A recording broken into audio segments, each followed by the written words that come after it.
Hello, my name is Isabelle. I live in France, in the beautiful Normandy, and this is a test run for a knitting podcast.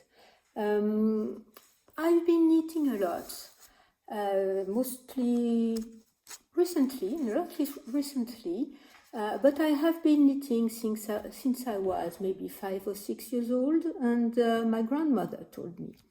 So at first I was knitting for my dolls, then I continued and started to knit for myself when I was a teenager.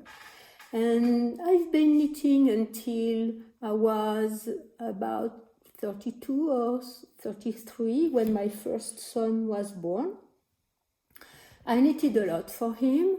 Then a second son arrived, then a third son arrived. So life took over, and with a full-time job and 3 kids at the home, I almost completely stopped knitting. 4 or 5 years ago, I had some kind of a burnout at work, and I stopped working for 2 or 3 weeks to recover. I know it may not be enough to recover from a burnout, but I had huge responsibilities in my university, so I couldn't take more than that. And to help me recover, I started to knit again. I knitted a pullover, I knitted a sweater.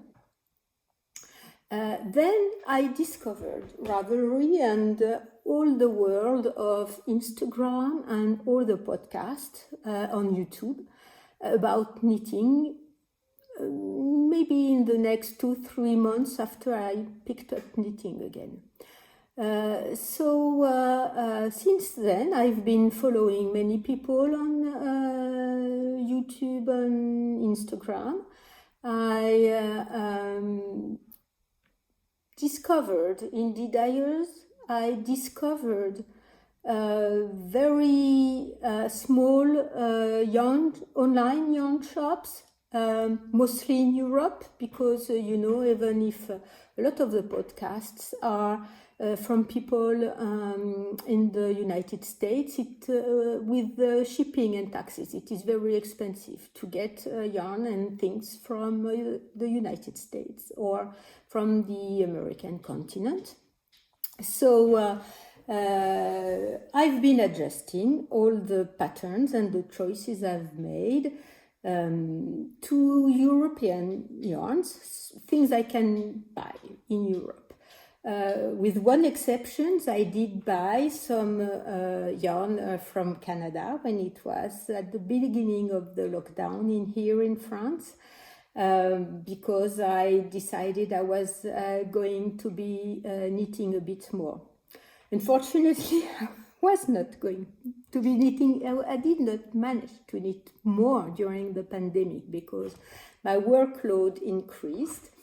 I was in charge of all the digital things and the student life in my university. So being in charge of these areas during a lockdown and a pandemic was not a very good idea. But anyway, I got some yarn, the nurtured yarn from Julie Asselin, and I knitted one of Marie-Amélie sweater. The Galan sweater during that time. It took me a long time, but anyway, I did knit that. And since then, I've started knitting and learning and listening to a lot of podcasts and YouTube videos about fibers.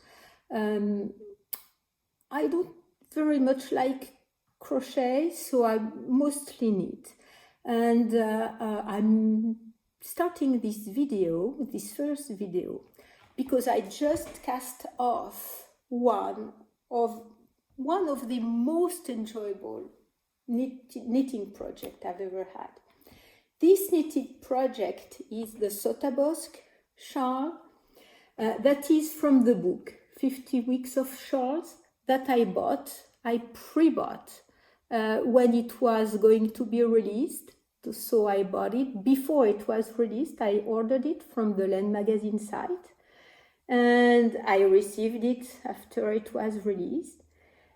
And this Sotabosc shawl, as soon as I saw it, caught my eye, and I knew I was going to knit it. I did not know which kind of yarn I was going to use, but anyway, I knew I was going to knit this shawl. I very much like the texture, I like the feel of it, I like how all the cable work is done.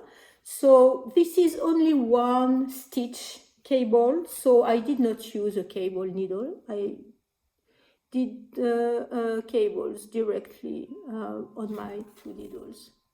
I think Stephen West has a good video about that. And this shawl is just amazing. So there is a bit more story about this shawl, because once I decided, okay, I'm gonna make it, I tried to find, I did not have the correct yarn in my stash, so I said, okay, what kind of yarn do I want to use? And at the same time, I think it was Khadijah's Knits who featured, hello, this is Onyx. This is Onyx. This is one of my 3 cats. He was a baby in the garter. He was not even a month old when one of my son's friends found him, brought him to my home. So I said, okay, I'm gonna treat him because he was very sick.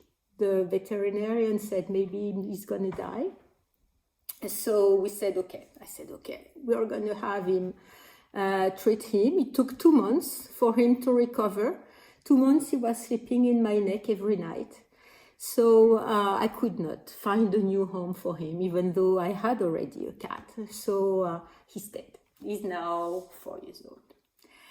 So anyway, back to Sotabosc. So Khadijah's mentioned one yarn I already had knitted a pullover from. It's the Dererum Natura in French. But I knitted the pullover from the Gilat weight. That is probably a run weight. So this is Ulysse yarn. It's DK weight.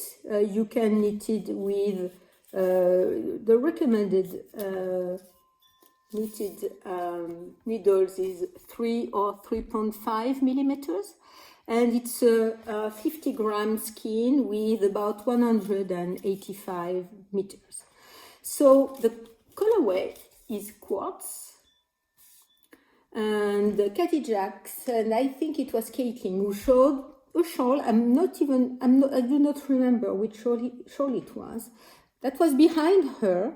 With the quartz colorway. So I decided I was going to make it in this colorway. But the Dererum Natura site was out of order, and when I contacted them, they say that with the pandemic there are a lot of delays in transportations from where the yarn, where the ships are. So this yarn, some of it comes from the south of France and some of it comes from Portugal, who has a very, very long knitting tradition and very nice fibers over there. And so transport problems and delays to bring the yarn to the factory where it is colored and washed before and then colored and then spinned. So they were out of order of quartz. So I looked around and I found it in a local yarn shop in Berlin. And this is Yarn Over Berlin. And thank you very much, because they sell it the same price as the Dererum Natura site in France. So they're not making money on it. So I paid for shipping, of course. But anyway, here it is. And I think this way is a better is the better light to see that it is the very, very washed out pink that with very diffuse gray gray fibers in the skin. That is it's very warm today with a lot of sun, so my shades are down. Maybe you see here there are some gray parts of in the yarn, and the yarn has an overall feeling of a pink colorway. I'm not at all a pink person. I like blues. I mostly wear blue. But when I saw this color on the shawl, on Caitlin's shawl, I said, okay, it tilted in my head. There was a little spark, and I said, okay, Sotabosc is going to be made by me with Ulysse yarn in the quartz colorway. So here it is. I just bound it off. I haven't weaved my ends in, and I do partly a Stephen Weaven thing. I do what my grandmother told me. So she told me to knit about, so where is it? Okay, it's here.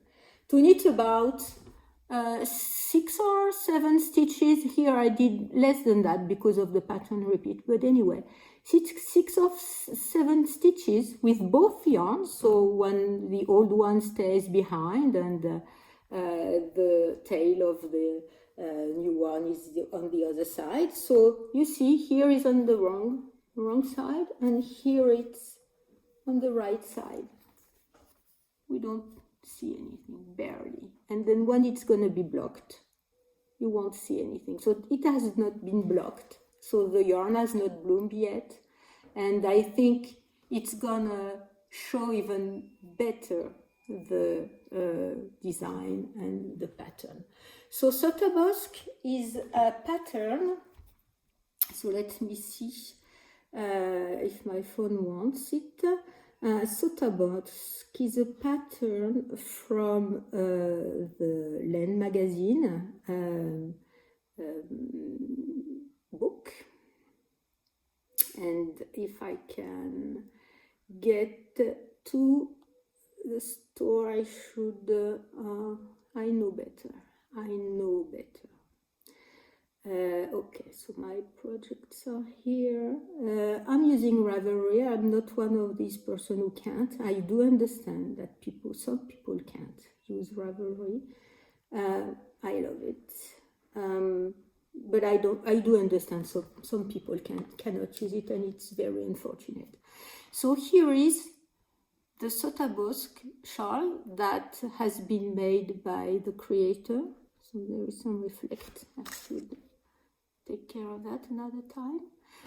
With the Portuguese yarn, so it's very funny that Ulysse also has some Portuguese yarn in it. The creator is Helena Solier-Jansa. That's her on Ravelry. And,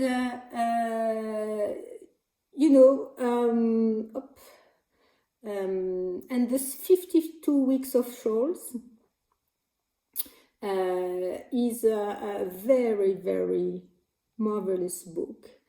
I think I'm gonna knit many more from this book. Okay, from Laine magazine. Okay, it's here.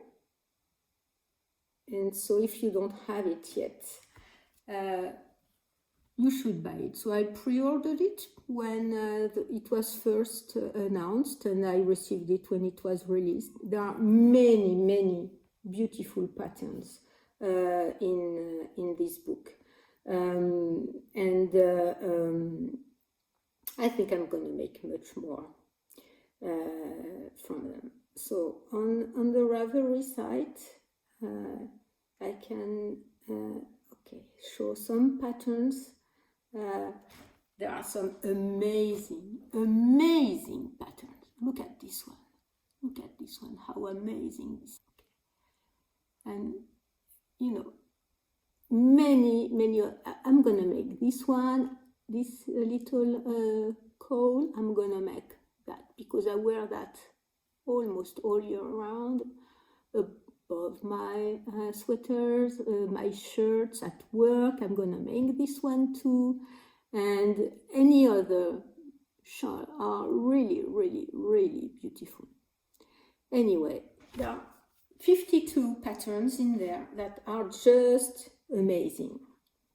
So just so you know, Amy Palko from she's in Scotland, and she's running a knit-along, all the shawls. Okay, so all the shawls. So here the hashtag on Instagram. She also has a Ravelry group, and she has a knitting podcast, and she has a year-long knit-along. She posts very beautiful picture about, and she talks about her knitting. Her podcast has a very particular feeling, very soothing and very interesting.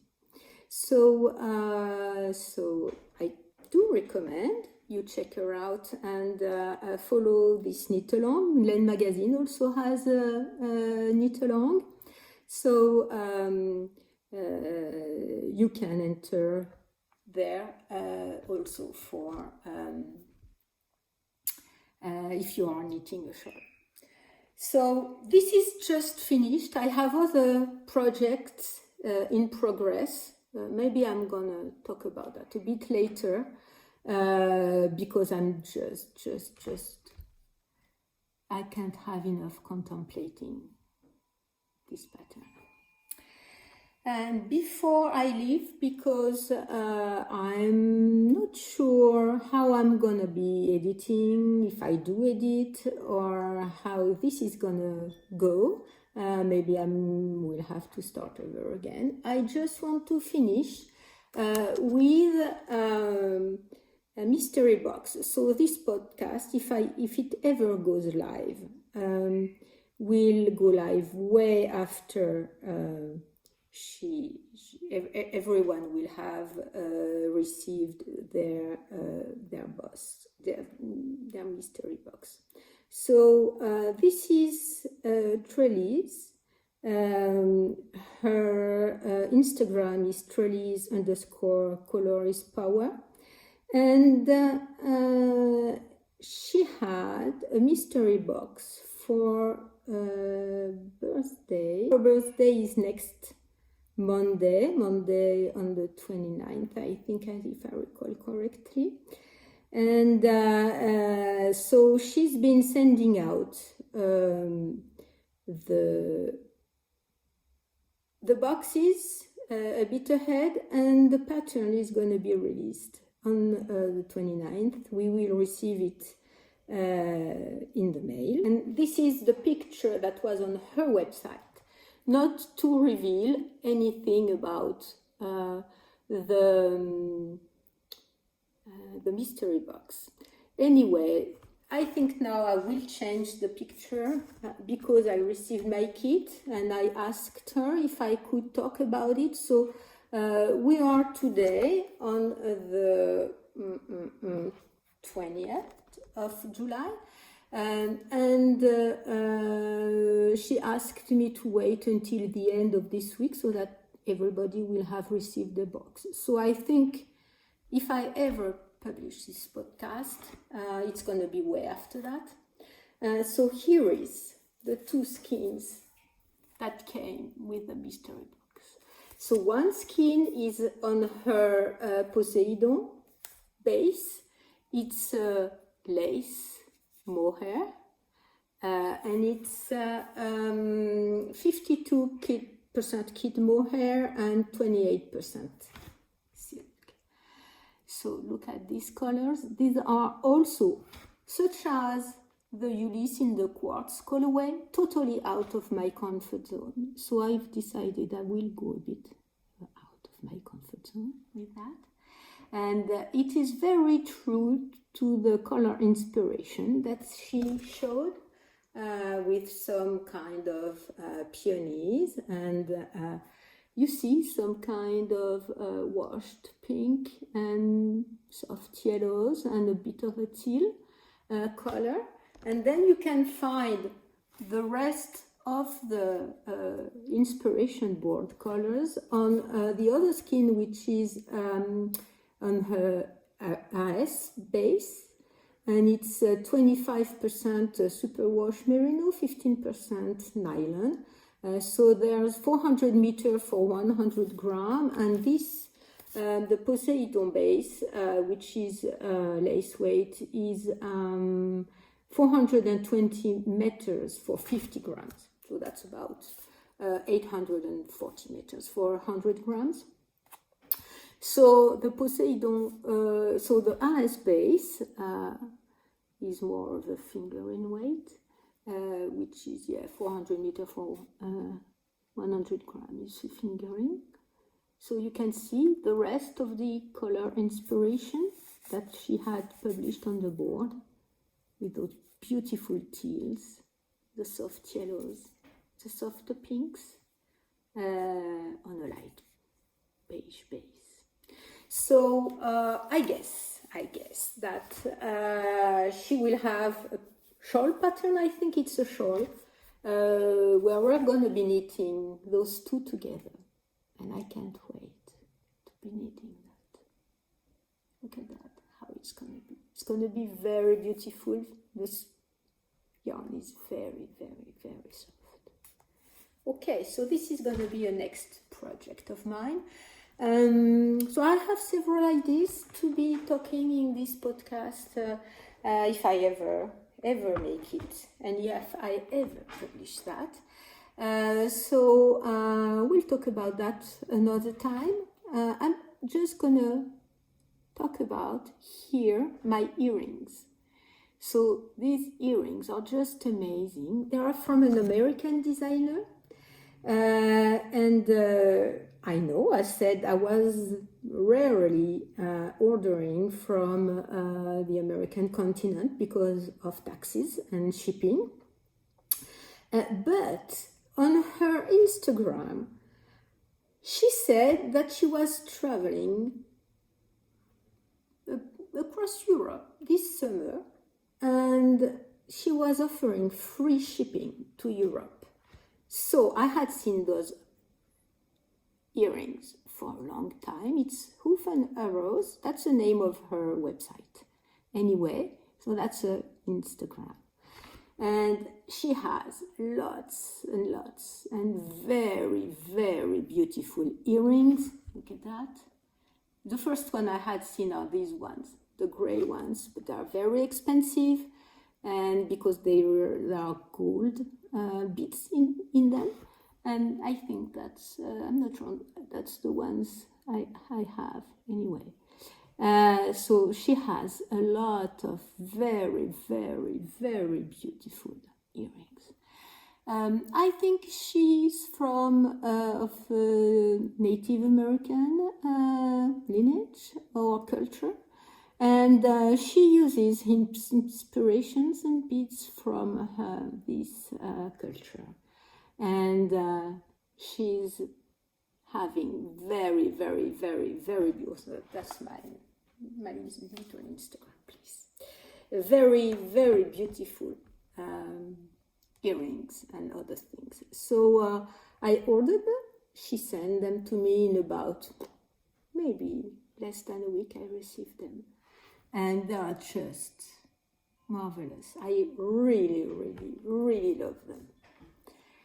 Okay, so we've talked about a book, we've talked about a finished object, we've talked about a project, we've talked about earrings, maybe one day we'll talk about lipstick.